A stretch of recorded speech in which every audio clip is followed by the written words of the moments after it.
Hi there, Lawrence here with the RaceRoom RR3055. I wanted to get back into sim racing, and instead of getting a really expensive aluminium profile rig or spending hours of my time to get a custom wooden rig or even a metal one, I figured let's just buy the cheapest rig I can get that doesn't have a stick in between my legs, and so I ended up with the RaceRoom RR3055. And so, because pricing was the #1 driving factor in my purchasing decision, let's talk about pricing. This thing comes in at just under 300 euros, which is of course exactly the same as your play seat Evolution will be, depending on where in the world you are, of course.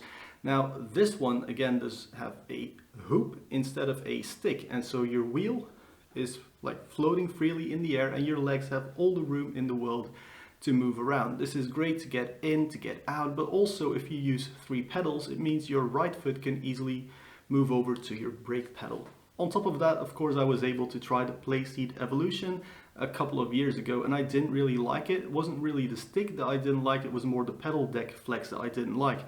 This one, of course, has a incredibly stiff pedal deck. That said though, the most important thing to me with these sort of sim racing setups is comfort. I want to be in here 8 hours a day if I have to get the best lap in, to do 24-hour racing simulations, that sort of stuff. And so comfort really important. However, as you can see, this seat right here, not exactly the sort of size it should be. I'm 1m83, 84, depending on what time of day I measure myself.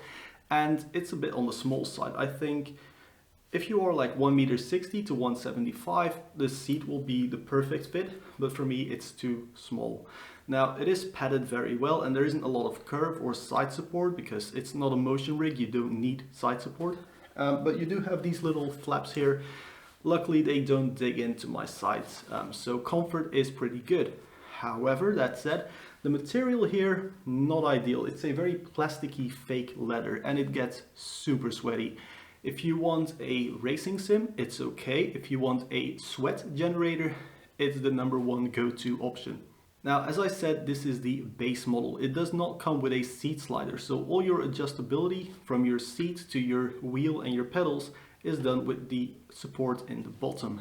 It works, but it's not the most convenient if you have different people getting in and out of this rig. For me, it's just my sim, so I don't need seat sliders. However, there is just a constant lack of adjustability with this thing. For example, your pedal angle, not adjustable. Again, the pedal base, very stiff, it doesn't flex whatsoever. There's no knocking noises when you smash on those brakes. Awesome for that, but no adjustability. And I would probably prefer my pedals to be a little bit tilted backwards, whereas right now they're almost perfectly vertical. Again, this is personal preference, but for me, I would have preferred a slightly laid back pedal position. The same goes for the wheel. Now, the wheel can be moved diagonally, which means if you pull it closer, you also pull it up. But again, for me, at my height, 1m84, I couldn't get the wheel close and high up enough while still having the pedals in the position that I want them to be in. So adjustability really isn't very good on this. On top of that, the further you move the wheel outwards and towards you, the longer that lever arm is, and therefore the more flex you're gonna get in the sim rig. Now, you can get some options. So there are some braces available which would probably help stiffness a little bit, but at that point you're adding sliders, you're adding a shifter mount, you're adding extra brackets. This is no longer a 300 euro rig, it's a 500 euro rig. So why not just start out with a 500 euro rig? At least that's the way I think about these things. So as I said, this rig is probably perfect for people up to 1m75. Okay, done. What is the purchasing experience like? Well, you get a big square cardboard box. It weighs 26 kilograms, super heavy, but then this is a steel rig and, you know, we take the weight, that's a thumbs up even being heavy. But you have to assemble everything yourself. You get a manual, but the manual, in my opinion, is horrible, useless, the worst manual ever. It's like an IKEA manual, but not clear at all. They just zoomed out on everything, so you don't really get a clear idea of which bolt is which. And the feet and the spacers, they look identical, so you don't know that from the manual. And with my box, I don't know if this happens to all of them, but with my box, there were 4 spacers for the seat, so you can mount the seat to the base. I had 3 short ones and 1 long one, whereas I needed 2 of each. So quality control here is a joke. I used some metal spacers to get it right, but again, this shouldn't happen on a brand new product. And also, they powder coat the entire setup after they welded the screws on, which means the threads on those screws, or on the bolts I should say, are also powder coated, and so nothing fits. Especially the feet are a problem. Again, they're not labeled very clearly, but also you use these for height adjustment, but because it's threaded and there's paint on the threads, it doesn't move freely. It's a nightmare to use. You're probably best off buying a wooden plank, mounting it on that, and putting some wheels under or something. That's probably a way easier way to go. So by now you probably think I hate this sim rig, and to some extent you're actually right. However, you have to keep the price in mind. This is one of, if not the cheapest, like proper rigs. It's not like a bag that you're hanging in with just some metal sticks holding everything together.